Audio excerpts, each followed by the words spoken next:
Hello everybody, hope everyone is doing well. A little cloudy out here today, had some storms last night, and I guess some more coming. Hope everyone is faring well through all that. I wanted to pick up today talking a little bit more about Solomon. We talked about, I think, the past two lessons. In First Kings chapter 1, there's an historical account what happens with him. So David's getting old, I believe in his 70s it's somewhat, and Solomon is supposed to be his successor. David had said that, the prophet had said that. But the oldest son, Adonijah, gets in his mind that he's going to be the king. He just decides this. I guess he had some right because he was the oldest brother. So he just kind of sets himself up. He gets some of David's people around him, not all of them. He purposely leaves out Nathan and some of the other priests on purpose because I knew they would not support this.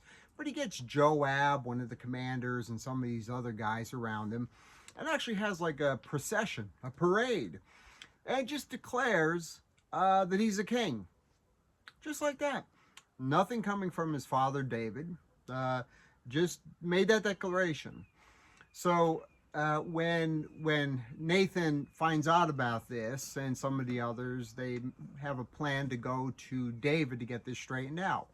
So Nathan decides to have Bathsheba go before the king. Very interesting. Bathsheba, who is Solomon's mother, is brought into this thing through this whole mess with the murder and the adultery and all those things, but yet she is very key in saving the lineage of David and of Christ because she goes before David, and it kind of explains or suggests that just because there's a screw up or you make a screw up or there's some bad decisions made, things are bad in your life, you mess things up, that still does not mean that God does not very much have something very special and important for you.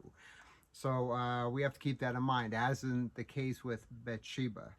Brought in under bad circumstances, but really scores a big one here. So she goes in before David.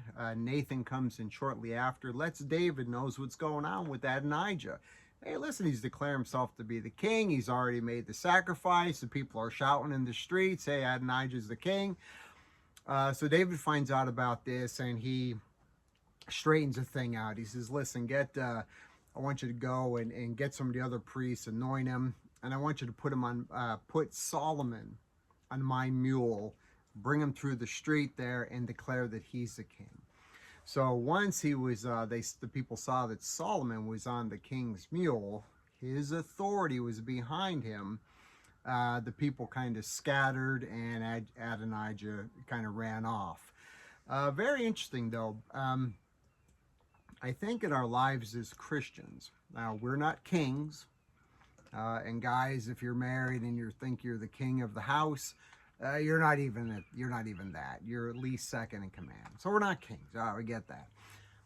But we are heirs. We are heirs of Christ. We are heirs of the Lord. He has promised and blessed us with many things. And often I think that the enemy just kind of comes around and just makes a declaration. Well, you can't have that. You're not that person. You're not going to have peace or fulfillment, or you're not going to be truly blessed of the Lord and fulfill the purpose that he has for you. And the enemy just he's got no credibility. He's got no authority. He just stands up and just declares that. And we buy into it. And we get all nervous and we worry and we carry on. I know I've told Trish many times, it's not so much the things we go through that make me so upset. It's all the anguish that we allow them to cause. Not good. It's not good. But I think the enemy just convinces us. But we have to really understand that it's who the king is and what he has declared. And we've got to hold on to that. We can't shudder. We can't get weak. We can't be flopping around. We need to hold on to what the Lord's given us. He's given us strength. He's given us wisdom. The Holy Spirit of God is to reside within us. He's given us power. He's given us peace. He's given us a truly good, fulfilled life. And we want to hold on to those things and thank him for that. And don't let the enemy just stand up and take things from you just because he says so. He's wrong. He's a liar. He's always done that. And the interesting thing in Solomon's case, Solomon didn't say a word. This whole thing went on, and all he did was kind of get on the mule and do what the king said.